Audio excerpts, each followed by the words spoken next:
G'day, Simon here talking Formula One ahead of the Canadian Grand Prix this weekend.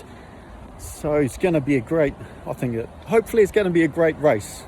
It can be a little bit difficult to pass on this track unless of course you're Alex Albon, as he did last year with a cracking move to pass two cars in one corner.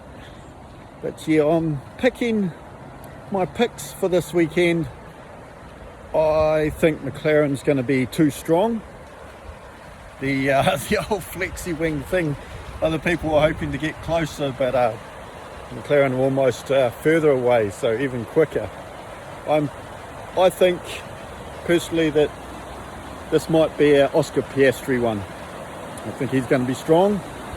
Hopefully it's a good fight, but I think wouldn't be surprised if it's McLaren 1-2 at this track. Max Verstappen, well, let's see how he goes, if he drives different with that race ban hanging over him. We will see, but yeah, I think he'll be in I pick he'll be in the top 5, but I'm wondering if maybe a Mercedes might just manage to sneak in to third there ahead of him. Whether the Ferraris can improve, they've had a 2-week gap to get a bit more stuff sorted, but the noises coming out of Ferrari doesn't sound too hopeful for their car. It kind of seems to be it is what it is, so we will see with that. So with Lance Stroll, hometown hero, signs are that he'll probably be back for this race. Could be interesting. Possible reserve drivers. I'd love to see Drugovich have a go. I really rate him, who's the Aston Martin reserve driver, one of them.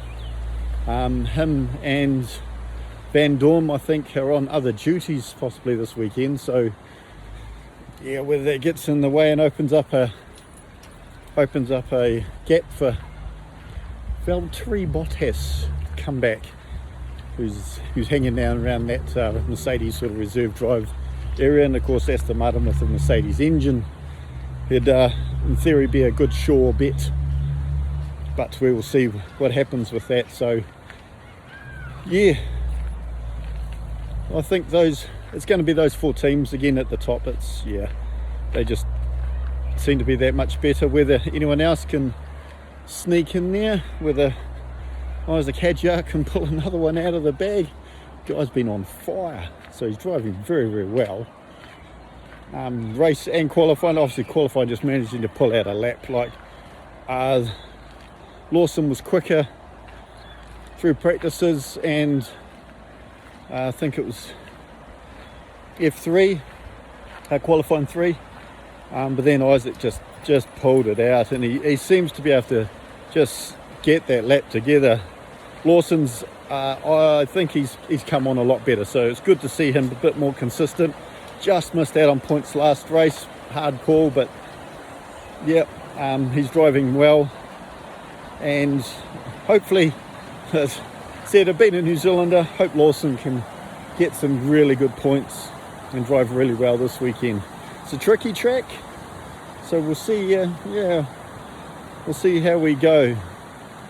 Alpine, I think Gasly might be alright, and what's going to happen in that other seat, well, who knows with this team.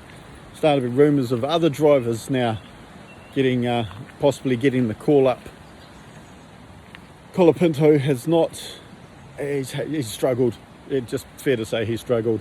I think that Williams was a bit more pliable, and he was able to extract a little bit from it. Obviously he ended up with a lot of crashes in the end, but yeah, this started Alpine, and I think that hanging over his head, last time it was a chance, an opportunity.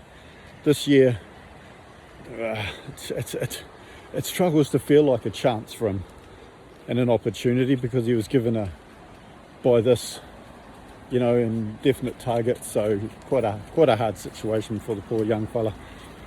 Williams, they seem to have struggled last race, I thought. Whether they're going to be the 5th fastest team this race, we will see. I think they probably will be. They'll be mixing it with the RBs. I think maybe Aston Martin, because they seem to have improved a little bit, just a little bit. It's still very, very tight. Very tight in there. Of course, the Saubers. Hülkenberg with that incredible score of run last weekend, picking up a 5th. Yeah, extremely lucky. That first corner where he dipped across the chicane past his teammate, past 3 or 4 cars actually, and then got away with it. So, wow. It's like anything, ref doesn't call it. Well, yeah, you go. So, see if, I think that back end of that, of the grid, it's starting to tighten up. And I think that's making things a bit worse for Yuki Tsunoda as well, because he's that sort of half a second to 7.7 behind Max. The start of this, when he first got that drive, the other cars were too far back, but now they're starting to catch up and it's starting to get real tight, and yeah, it's pushing him back. See if he can confidence. This is not a good track to not have any confidence. The runoffs you can pay quite dearly in this race, so I'm looking forward to it. Hopefully it's a good race, not too processional. Yeah, let me know your thoughts, what you think, and let's have a good Canadian Grand Prix. Let's hope. See ya.